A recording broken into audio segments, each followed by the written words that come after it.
All right, welcome in. Good Monday, Martin Luther King Day.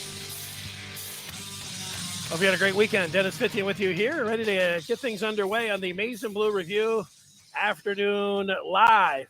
Ahead here, let's talk about the weekend. Michigan's weekend.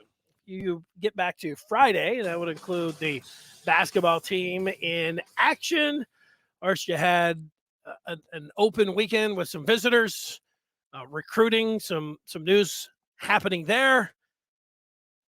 And when it comes to Jim Harbaugh, that is a story that continues to be out there until we get a renegotiate or a new contract or some kind of news there. It's still going to be in this position like, okay, everything's Jim Harbaugh's the coach at Michigan, and he's expected to, sign a new contract and to be the head coach next year. And yet, there's NFL teams that are interested, and that may be likewise. So we'll get to that. Plus the NFL weekend that was super wild card weekend. A lot of the games were super one-sided. We'll talk about all that and what I pulled from those games. So let's start with the recruiting weekend here, Michigan, for February the 2nd. Now they had a player in, a running back from Dallas, Texas. We'll get to him, and then looking ahead, there's an offer, and then they got a commitment for the 2023 class, and then they lost one for the 2023 class as well. That is a long way off, but a reason. I don't know about a good reason, but there was a reason.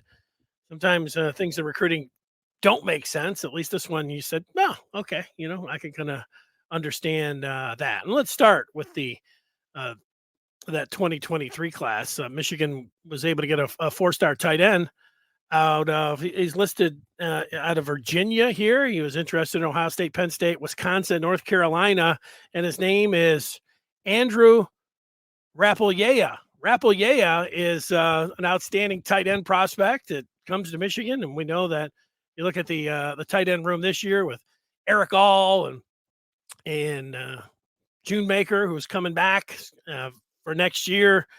And, they've got Hansen on the list there, Lewis Hansen, who's, people say nice things about, good things about, seen him at practice. So, the pipeline continues at the tight end position, and that bumps Michigan up to 5, except that one of those commitments has backed out of his commitment. Joel Starling's the 4-star defensive tackle out of Virginia. He decommitted yesterday.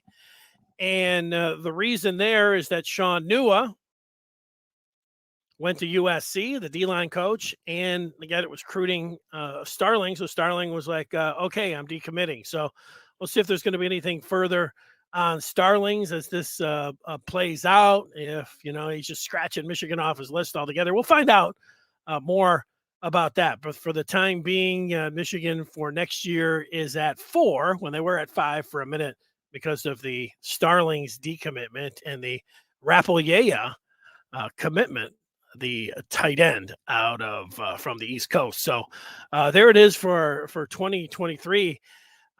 February 2nd is interesting for Michigan in the running back department. You probably have heard the name Andrew Paul. Andrew Paul, if you follow Michigan football recruiting, right around November when we started here at the Maize and Blue Review, remember Brandon Justice said, there's a linebacker, Jimmy Rolder. Jimmy Rolder is somebody that has been an amazing story in recruiting. This is like what Justice was saying. It was like really not a whole lot of interest from anybody out there. And then it picked up steam, and then it just everybody wanted him. And as you know by now, Michigan ultimately was able to get Jimmy Rolder, the linebacker, and sign him. And, he's on the Michigan team. And from what I see from Andrew Paul, he's a 3-star running back out of Dallas, Texas. And if you look back to October, here were the teams that were interested in the running back out of Texas. Texas State, Sam Houston State, and Houston Baptist. That's it. Those are the teams that were in on Andrew Paul, the running back. But one of those coaches from whether it was Sam Houston or Houston Baptist was in talking with the coach, and he's like, "Oh, well, what's the deal here with this kid?" And the coach was like, "There's no deal." So the coach was like, "This guy," I don't know, paraphrase it at all. It's telling you the story. This guy's way better than this. So why aren't all these teams coming after him? Well, they're whether they weren't looking at the tape or evaluating the tape, it started. Colorado got in, Michigan got in, and now, Paul was supposed to be here over the weekend. We're talking about Clemson, Notre Dame, and Oregon. They're all in on Andrew Paul, and he's supposed to visit Clemson coming in this week. And he's been to Missouri, and he's been to Colorado, and right there in his own backyard, TCU and SMU, he'll visit. Trying to jam all this in before February 2nd. This is one of these that it reminded me of Rolder. Nobody was really in on him, and then it just started picking up steam, and now everybody seemingly wants Andrew Paul. So it's one of these late risers. Maybe he was missed a little bit by evaluators, whatever else. But, Paul seems to be like, I know if, you told me he was a 4-star, I'd be like, "Ooh, 4-star." It'd be, I think, that much more interest in him. And it seems like he definitely has that up arrow next to his name, something to keep an eye on there. Michigan also had an offer go out. Speaking of running backs this weekend, I live in Dexter, right outside of Ann Arbor, the village of Dexter. And I saw that Michigan offered a running back out of a Dexter named Cole Cabana. I called a couple people. I texted a couple people and asked them, I've got some friends here in Dexter, have kids that go to school there. I think some that, go to the football games. And, the first text that came back was like, "Yeah, this guy's awesome, super fast." And the next guy said, "Yeah, it's great that Michigan offered him, but probably," he said his money would be on Michigan State for Cabana because one, he had understood that the kid was a lifetime fan of the Spartans growing up. And also that one of the other kids on the football team, his friend, is already verbal to Michigan State as well. Now, we've been through enough recruitments. I know enough about recruiting. I mean that it doesn't mean everything if it's your childhood school or if somebody on your team goes somewhere, but it's also worth, saying, or I wouldn't say it here. Now, I'll have to follow up myself. And that is from somebody who has a kid, at Dexter, and just what he was telling me. So, I mean, that's as far as it goes. So, that's not a report. That's, what I heard from somebody that, knows a little bit about the Dexter football team and specifically Cabana. That's what he had to say to me. So we'll see. I'll follow up on that and see if those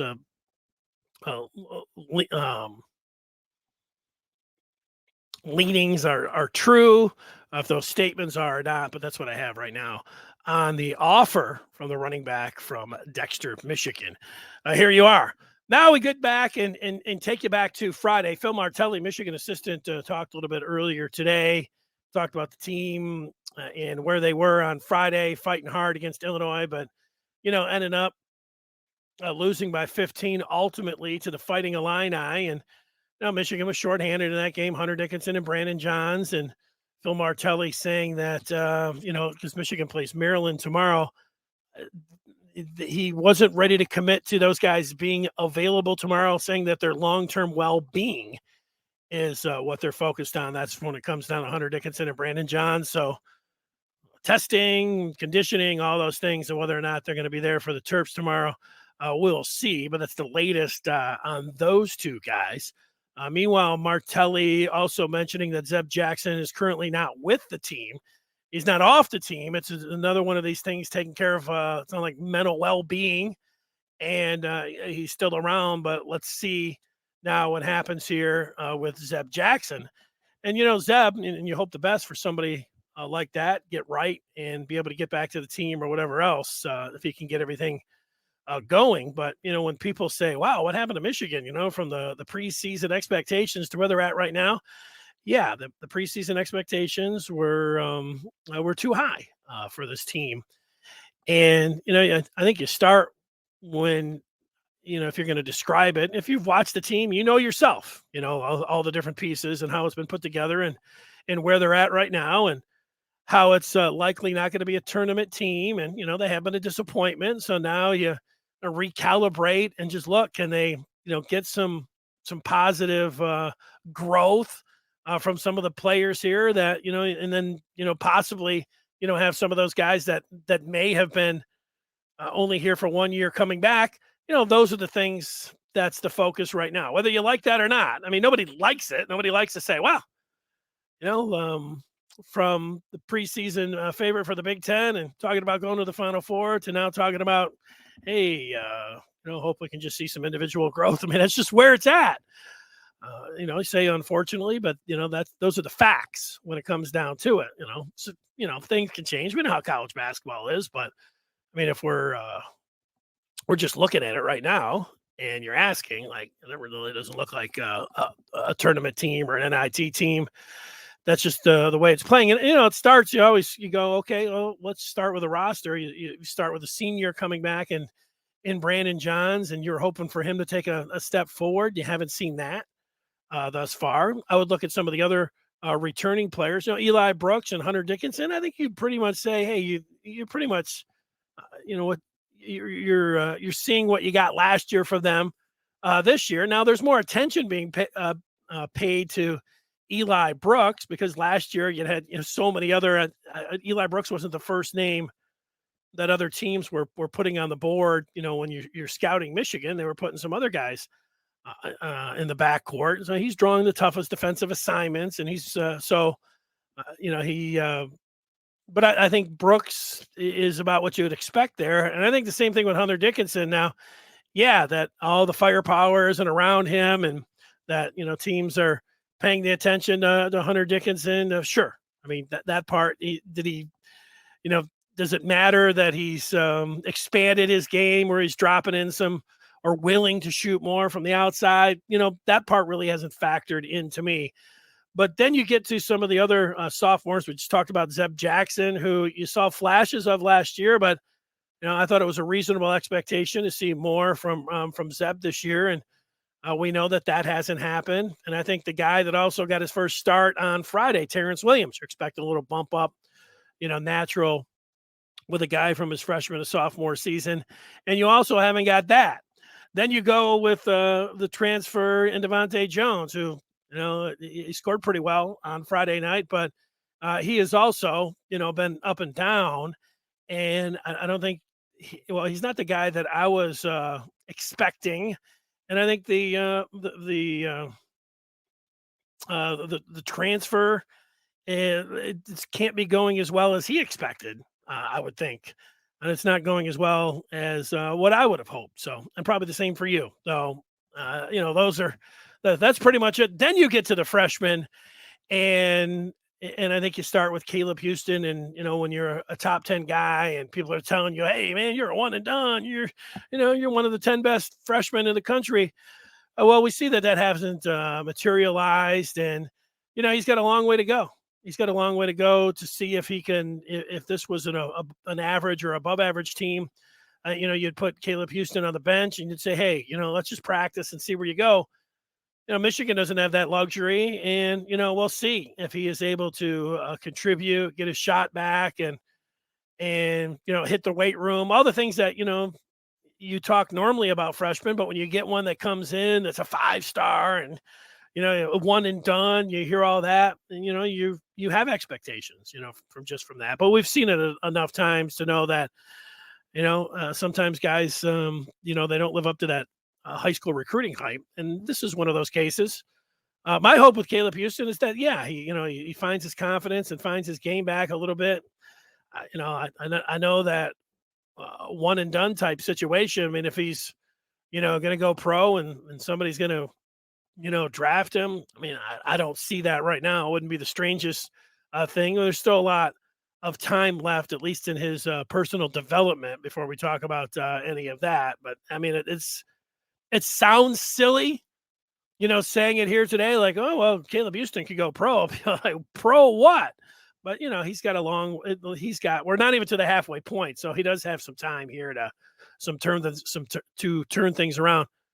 For me, the best case scenario here when it comes down to Caleb Houston for Michigan is that, he does have that improvement and then decides to, hey, let me come back one more year and then he can contribute, on the floor and then, all those things would still be available for him. But, I don't know. I mean, sometimes, guys just want to go and they, get set on that and, maybe he will, but I'm just talking about it from a Michigan standpoint.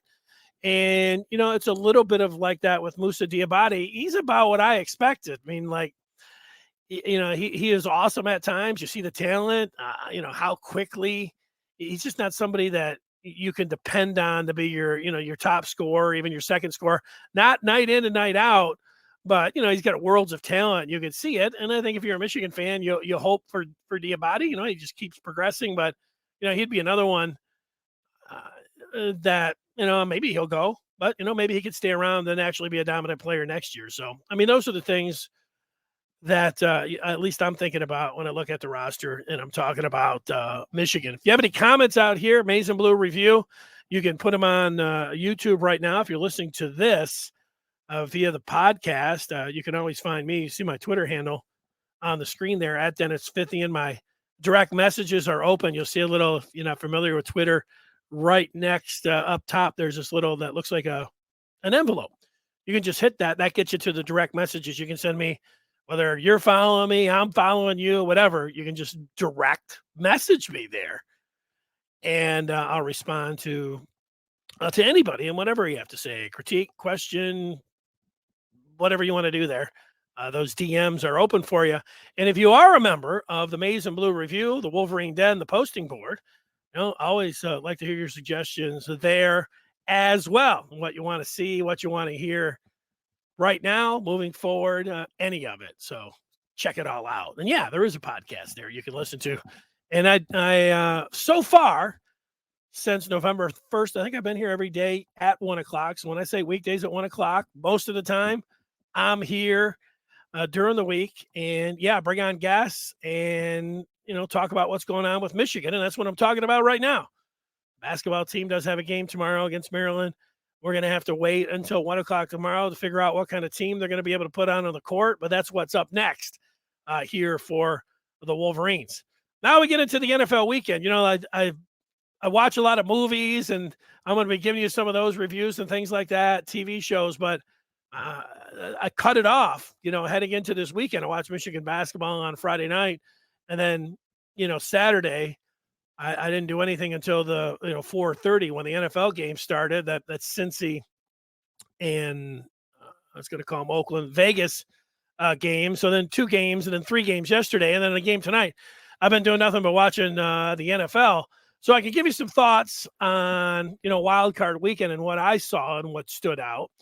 And the thing that it comes back to Jim Harbaugh, which is still on a lot of people's minds. I know a lot of people are checking online and, they want to know what's going on with the head coach at Michigan. And I see that a lot of people from the Michigan side, I feel very confident and like, this is all just, don't worry about it. Everything's fine here. Coach is coming back. And, I can understand that. I can understand why people would feel like that after this season, with Harbaugh's kids and, his family living on the same block and, all of those things, staying here, the way he's been operating here. I get that. And, I still feel like, that Jim Harbaugh is going to come back and be the head coach at Michigan.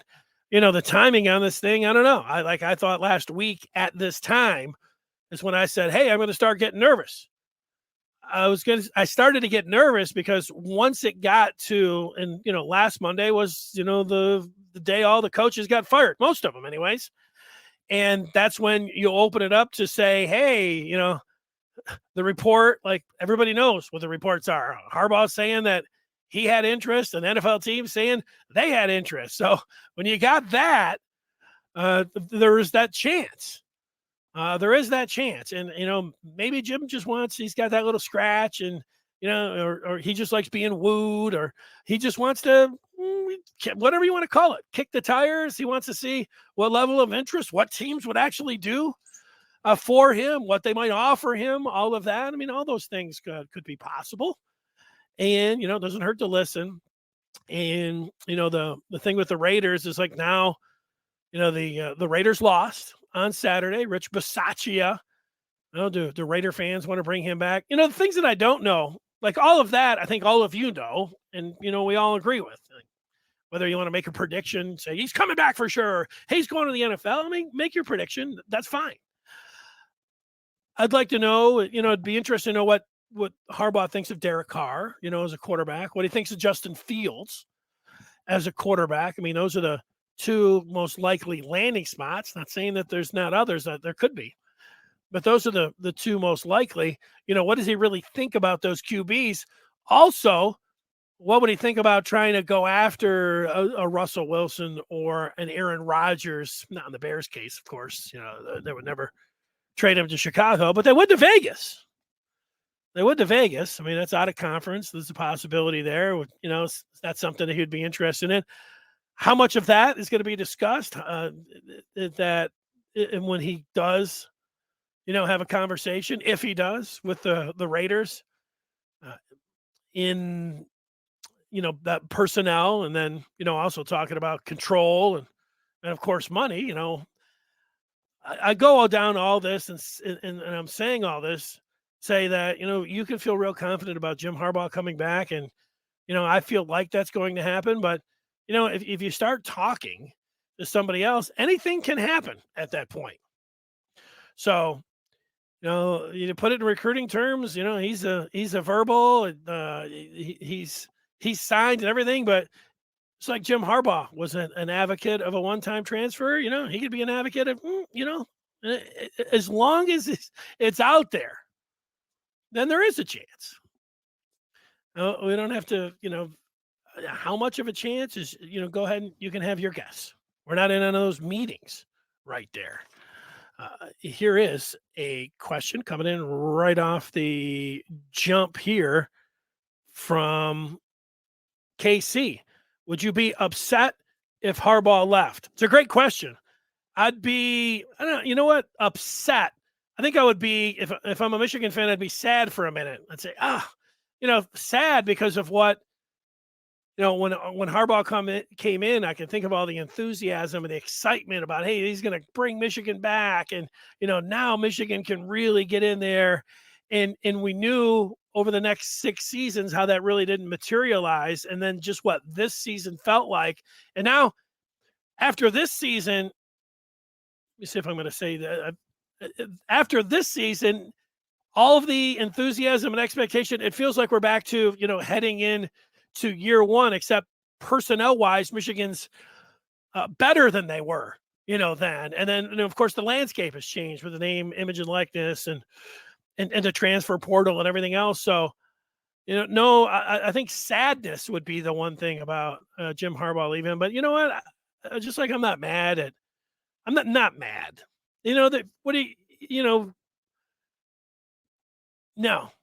mad. Sad. I'm just trying to think about the feelings there. Nobody should be mad or nobody should be upset unless it's just for a brief moment. And then you realize, like, hey, if somebody really wants to go somewhere else, they have their reasons. And even though you would never leave Michigan in a million years and you don't like the NFL, you don't like all those things, if a guy makes a decision and wants to do that, you can understand it pretty quickly. Oh, okay. You know what? You don't have to live and recruit 365 days a year. Yeah, it's just about the X's and O's on the field. Yeah, so, I mean, there's a chance. So, KC, I would not be upset. Sad for a little bit, about Michigan. And also, feeling like there is a part with Harbaugh here that if he stays, of course, after last year, you feel like he got some momentum, and it also feels like because he's got the leverage, whatever the situation came down to, and whatever they were talking about with the contract at one point, and he didn't.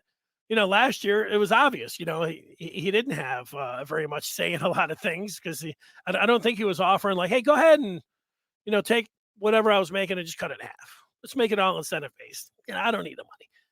We know that didn't happen. He has some power now. And what you're thinking as a Michigan fan is with that power that he has asked questions about, hey, what can Michigan do to be competitive with a Ohio State and any other school there in the top five, certainly top five, definitely top 10, about what they can do when it comes down to this name, image, and likeness, and paying money and getting involved, whether you think it's the right thing to do or not, ethically. I mean, it's a bit of a gray area here, and it is the Wild West. It's a tough I think for a lot of people, it's a tough barrier to get through because for forever, Michigan was always like, no, we're going to do everything we can, short of paying the players. We're going to and yet everybody knew that the teams were paying players, everybody. And that, Michigan was saying, no, they weren't going to do that. That's what we think. I think we know. And that whenever anything went wrong, it was a real, I don't know if convenient or it was a reason or it was or an excuse, maybe a little bit of all of those things. You'd say, Michigan's not getting it done. They're great at everything, but they didn't, they're not paying their players. That's what Ohio State does. That's what Georgia's doing. That's why Michigan can't compete in recruiting, because they're not paying the players. Well, now they can. So, I mean, it's the big thing. Like, who knows, how that's going to get resolved and how that is going to play out. What kind of answers, Michigan's going to get there.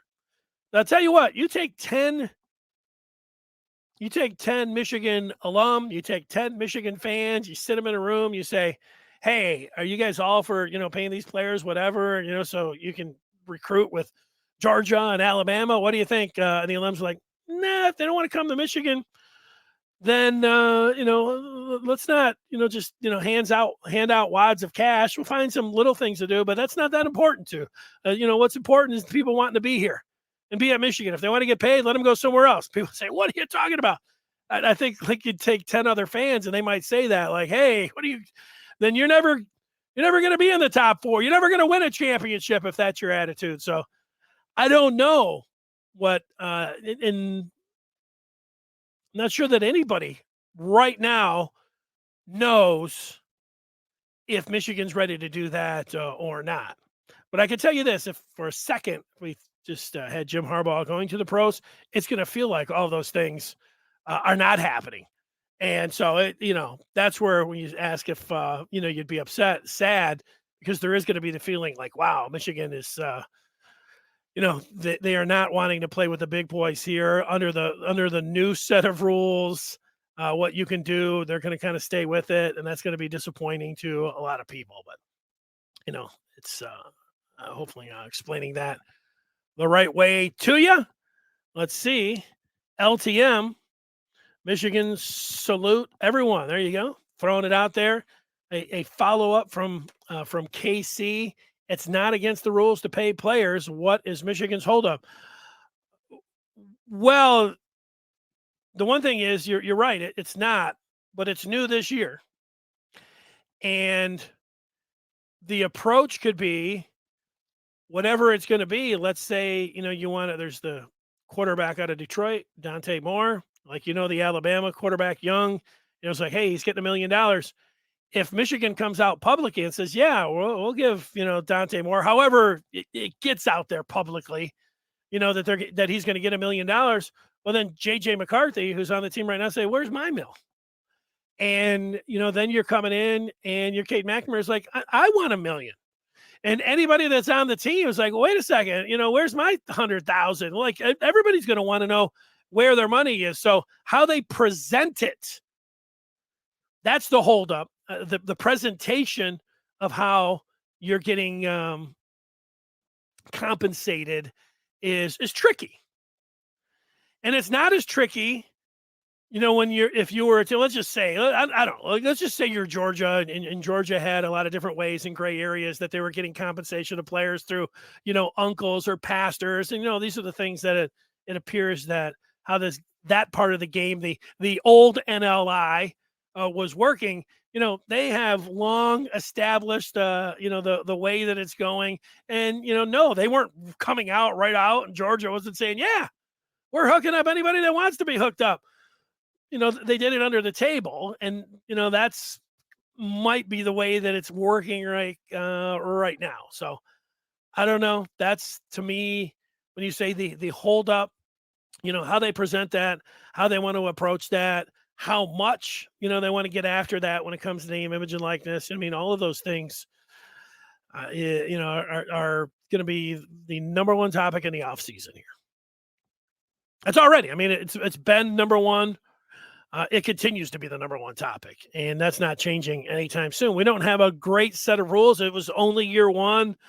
It is when people can, when you hear people say, "Oh, it's a wild west right now." Well, yeah, Wild West, because you could just get out there and let's go. Saddle up, bring your 6-shooter, and let's get out there.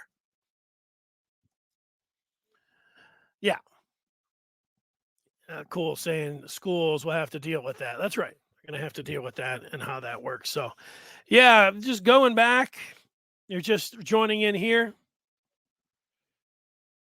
Excuse me. Yeah, with Harbaugh, I feel good about him coming back. I think that he is coming back. But when you go out there and you're listening, I mean, there's always that danger. And, you don't have to sit around, being scared or, but can I see somebody being a little bit nervous until it actually gets done? Yeah, I think so. Like, I don't think it's a 100%. I think people that are, I don't know how many people are claiming 100%, but I don't know, like, even if you put a percentage on it, what you're going to say 90, because 90 plus, but then you're just going to listen. And you never know when you're going to get bowled over by an offer. And a lot of times, it's great to go into any kind of negotiation or anything with a feeling like, I don't need this. I'm perfectly happy where I'm at. I'm just out here, doing this as a friend to people. And full control, 150 million. I don't know. Like, so, but the one part, just talking about the money, and I know Harbaugh said he would do it for free and, all those things. And, he always says, take him at his word. So, but, one thing with the money comes the power. And, having it, and there's one thing Michigan has here, and Harbaugh has with Michigan, is lots of power. Like, now he can dictate, you know what? Yeah, I want NLI. I want to establish this network. And, this is what we need to do. We need to, maybe he needs it in writing or however it's going to be. He wants that commitment that Michigan is going to look at what the top 5 teams are doing, and they're going to do something, in that range. He's got that power now. So, yeah, and the one thing about money, when you look at, Tucker getting $95 million, Jim Harbaugh's got to be worth, if that's what Jim Harbaugh wants $100 million and whatever kind of power that he also wants, about the NIL, he's got all of that. And, most of the time when you follow any kind of sports, coaches, college pros, or anything else, it usually is about money. And, the biggest check usually wins. And in this case, with what Michigan has, Harbaugh is going to get as much money and as much power. I don't know. Like, people say, well, NFL, he'll have authority, over personnel choices. Maybe he'll be able to handpick the general manager. That's great power. General manager power, head coaching power. Sure. And, the money that he could potentially get. I know some of that is with the Raiders. 12 million, 14 million, maybe. They just gave Gruden 10 years and 100 million. They ready to come over the top and go another, here's 120 for 10. I don't know. And here's full control. Maybe. But also, it could be a lot shorter deal. My point to all of that is, if it comes to money and power, Michigan's very competitive in both of those areas with Jim Harbaugh. That's like, there's a lot of different things why I think that, he's coming back, but I don't think there's a team that's going to give him much more, if any more. If they're going to give him more, he might be getting the most money right here at Michigan.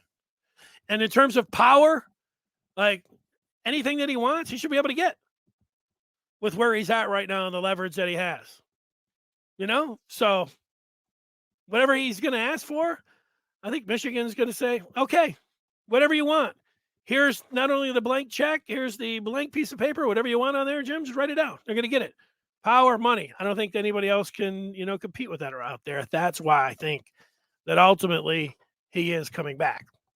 All right. And the last thing here are the NFL games and the wild card weekend, and, things that stood out to me over this weekend. if you go back to Friday's show, and you can do this whether you're on YouTube, wherever you're watching or listening this to, you're able to scroll through and get to the end. If you want to go to the end of Friday's show, you'll hear me picking the 5 games in Wild Card Weekend, and I hit on 4 of them.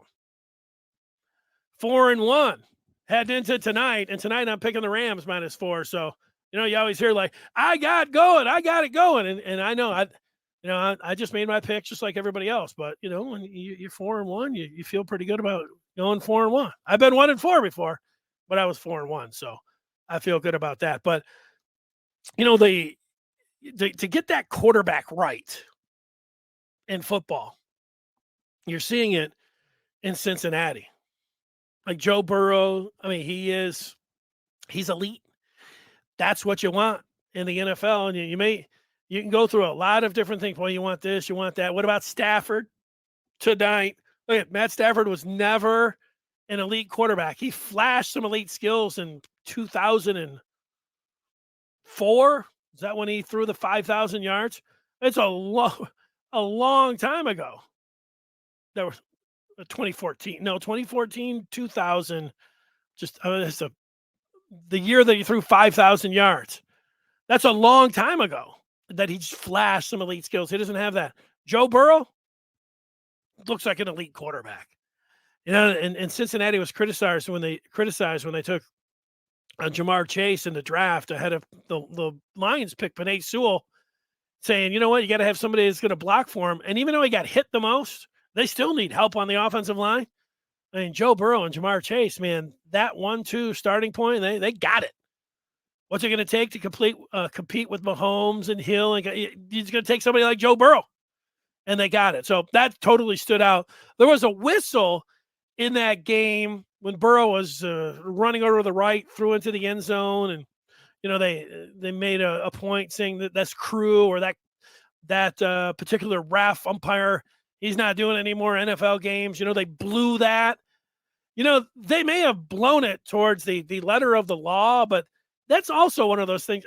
I've seen it in hockey so many times. Actually, I think Michigan, Minnesota one time, where the puck was, so the puck disappears, and those the refs in hockey, like, they're supposed to blow the whistle if they lose sight of the puck. Well, this puck was going right between the wickets of the goaltenders. This is the overtime of NCAA. It could have been a Frozen Four. It was maybe to go to the Frozen Four, but they blow the whistle, and as soon as however, it takes a second to blow the whistle.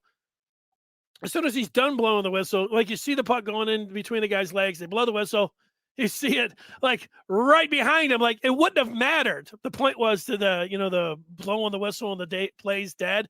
It didn't matter. It was going in there, and it was the same thing. Like, I get when you blow the whistle in the NFL that the play is supposed to be over. I mean, that's the letter of the law. Like, if you're back there and you're throwing a bomb, could somebody, as the ball travels through the air and you hear the whistle blew and you're the defensive back, you could say, hey, I thought the whistle blew. Even though you should play it all the way through. That's what happened in that throw. I mean, it took like 1 second to get to the receiver. The whistle blows while the ball's in the air, and then as soon as it stops, it's like, boop, the guy collects it right there, touchdown. It wouldn't have mattered, is the point there. So even though the letter of the law was wrong, it wasn't affecting anything. I don't think that the Raiders got screwed or anything like that. I know there's a lot of talk about, because the games were so lopsided, and you have to fill up so much air when there's so many different NFL shows, whatever it is, radio shows, everything else. You're going to have to talk about the controversy and the refs, are front and center here. And you really only had, to come out and say, you know what, the Bills, the Bucks, and the Chiefs, those they crushed it. Those teams are awesome. It's true, but you got a lot more time to fill than that. So then you go to that Cowboys game, the Cowboys 49ers game, and you go to the very end, and Dallas fans really don't have much to complain about. The final play there, where the referee got in, was trying to work his way around Dak Prescott to touch the ball, which he has to do. I didn't see that as a bad move on the referee. I thought that was on the QB. The QB. Now, if the QB handed it to him and he dropped it or he kicked it or something, that would have been one thing. But I don't think they screwed that up. Now, when they faked the punt and then they tried to run all the personnel off and then tried to get the 49ers to use a timeout and they ran everybody back on, and the referee was holding the ball under 1 second. They got out of the way, and then they got whistled for a delay of game. You got to figure out a better way to do that if you're an official. He's got to allow, that ref had to look over and see that San Francisco was set and get out of there. So he did screw that one up. Well, let's not act like Dallas lost that game because of the officials. I mean, come on. How about their 14 penalties that they committed? That was an embarrassment. I know they led the league in penalties this year. Whew, man. Did they lead that game every time? Ball start, every other play almost in that game. Dallas has only themselves and Mike McCarthy to blame for that loss to San Francisco. Man, they were at home with the number one offense in the league and weren't able to rise to the occasion there. So that's what I saw in that game.